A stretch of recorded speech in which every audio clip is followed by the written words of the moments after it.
रात का समय था। लगभग 11 बज चुके थे। शहर के बस स्टैंड पर ठंडी हवा चल रही थी। ज्यादातर लोग घर जा चुके थे। दुकानों की शटर आधी बंद थीं और स्टैंड के ऊपर लगे पुराने बल्ब पीली रोशनी फैला रहे थे। बसें धीरे धीरे खाली खड़ी थीं। ऐसा लग रहा था जैसे पूरा माहौल थकान से भर गया हो। ठीक इसी माहौल में एक 14 साल का लड़का राघव एक कोने में खड़ा था। छोटे छोटे बाल, थोड़ा गंदा स्कूल यूनिफॉर्म और हाथ में एक पुराना सा बैग। चेहरा थका हुआ था, लेकिन आंखों में एक अजीब सा डर और उम्मीद दोनों एक साथ दिख रहे थे। आज राघव ने फैसला किया था कि वह अपने गांव वापस जाएगा। माँ बहुत बीमार थी। पड़ोस के एक आदमी ने फोन करके बताया था, लेकिन परेशानी ये थी कि राघव के पास पैसे नहीं थे। उसकी जेब में केवल 30 रुपए थे, जबकि बस का किराया था 85 रुपए। राघव ने दिन भर काम किया था, चाय की दुकान में बर्तन धोने का, लेकिन मालिक ने कहा आज ग्राहक कम थे, कल ले जाना पैसे। आज उसे पैसे की सबसे ज्यादा जरूरत थी और आज ही उसे पैसे नहीं मिले। पिछले 5 घंटे से राघव हर आने जाने वाले से मदद मांग रहा था। भैया, मेरी माँ बहुत बीमार है, मुझे 45 रुपए की जरूरत है, बस गांव जाना है। लेकिन ज्यादातर लोग जल्दी में होते। कुछ उसे शक की नजर से देखते, कुछ कहते अरे ये सब ड्रामा होता है, और आगे बढ़ जाते। राघव की आंखें भर आई थीं, लेकिन वह रोना नहीं चाहता था। उसे डर था कि अगर वह टूट गया तो मां को देखने का मौका भी नहीं मिलेगा। बस स्टैंड के दूसरी तरफ एक बुजुर्ग व्यक्ति झाड़ू लगा रहे थे। गंदी सी स्वेटर, फटी चप्पलें, सफेद घनी दाढ़ी और पीठ झुकी हुई। लग रहा था जैसे गरीबी और समय दोनों ने मिलकर उन्हें तोड़ दिया हो। राघव ने कई बार उनकी तरफ देखा, लेकिन उससे पैसे मांगने की हिम्मत नहीं हुई। वह खुद इतने गरीब लग रहे थे, उनसे पैसे मांगना गलत लग रहा था। लेकिन आखिरी बस 10 मिनट में निकलने वाली थी। राघव ने आखिरी उम्मीद के साथ उनके पास जाकर धीमी आवाज में कहा, बाबा, थोड़ा मदद चाहिए। माँ बहुत बीमार है, गांव जाना है, पैसे कम पड़ रहे हैं। बुजुर्ग ने झाड़ू रोक दी। उन्होंने धीरे से अपना सिर उठाया और लड़के की आंखों में देखा। दोनों कुछ पल एक दूसरे को देखते रहे। फिर बुजुर्ग ने पूछा, कितने कम पड़ रहे हैं बेटा?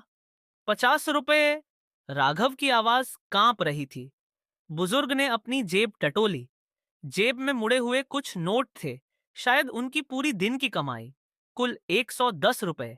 उन्होंने आधे पैसे राघव को दे दिए। राघव की आंखें आश्चर्य से फैल गईं। बाबा, आप खुद इतने गरीब, मैं कैसे? बुजुर्ग हल्के से मुस्कुराए और बोले, बेटा, जिंदगी में देने वाले हाथ हमेशा लेने वाले हाथों से बड़े होते हैं। तू जा, माँ का ध्यान रखना, और सुन, जब बड़ा आदमी बने तो किसी की मदद जरूर करना, आज की तरह। राघव की आंखों से आंसू बहने लगे। उसने बाबा के पैर छुए और जल्दी से टिकट लेने चला गया। बस में बैठते समय उसने खिड़की से देखा, बाबा फिर से झाड़ू लगाने में जुट गए थे, जैसे उनके दान से उनके दिन का कोई हिस्सा कम नहीं हुआ हो। बस धीरे धीरे चलने लगी। राघव पूरे रास्ते सोचता रहा, ये बाबा कौन थे? 10 साल बाद, जुलाई की एक सुबह। बस स्टैंड अब काफी बदला हुआ था। नई टाइलें, नई लाइटें और साफ सुथरा माहौल।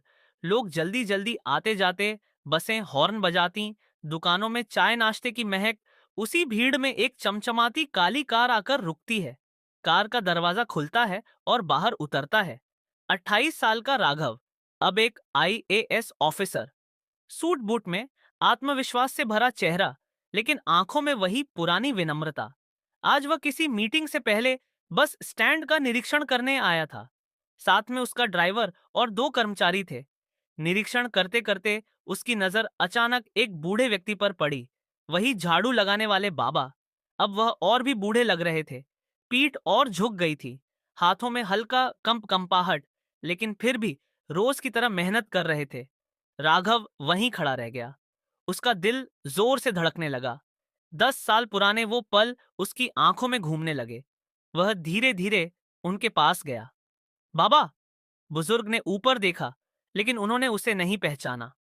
राघव ने मुस्कुराते हुए कहा, पहचाना नहीं मुझे? बाबा ने सिर हिलाया।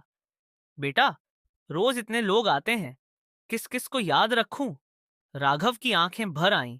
वह घुटनों के बल बैठा और उनकी आंखों में नजरें डालकर बोला, बाबा, 10 साल पहले आपने एक लड़के को 55 रुपए दिए थे। वो कह रहा था कि उसकी माँ बीमार है, उसे आखिरी बस पकड़नी थी। वो लड़का मैं था। बाबा के हाथों से झाड़ू गिर गया। उनकी आंखें भर आईं। वे धीरे से बोले, बेटा, तू वही है, तुझे देखकर गर्व हो रहा है। राघव ने उनके हाथ पकड़ लिए और कहा, बाबा, आपने उस दिन सिर्फ 55 रुपए नहीं दिए थे, आपने मेरी माँ की जान बचाई थी, मेरी पढ़ाई बचाई थी, मेरी जिंदगी बचाई थी। राघव खड़ा हुआ और अपने स्टाफ को इशारा किया, इनके लिए एक व्हील चेयर, साफ कपड़े और डॉक्टर बुलाओ। कुछ ही मिनटों में डॉक्टर आया और बाबा की जांच शुरू की। राघव उन्हें कार में बैठाकर अपने साथ ले गया।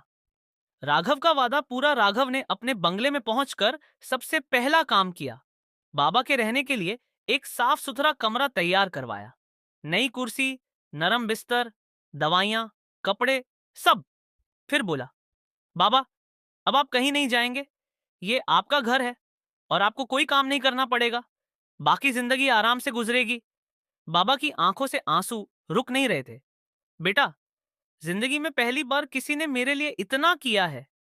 राघव ने उनके हाथ पकड़कर कहा, बाबा, आपने जो मेरे लिए किया था वो सिर्फ 55 रुपए नहीं थे, वो ईमानदारी, इंसानियत और दुआ का कर्ज था। और बेटा, कभी अपने कर्ज से भागता नहीं,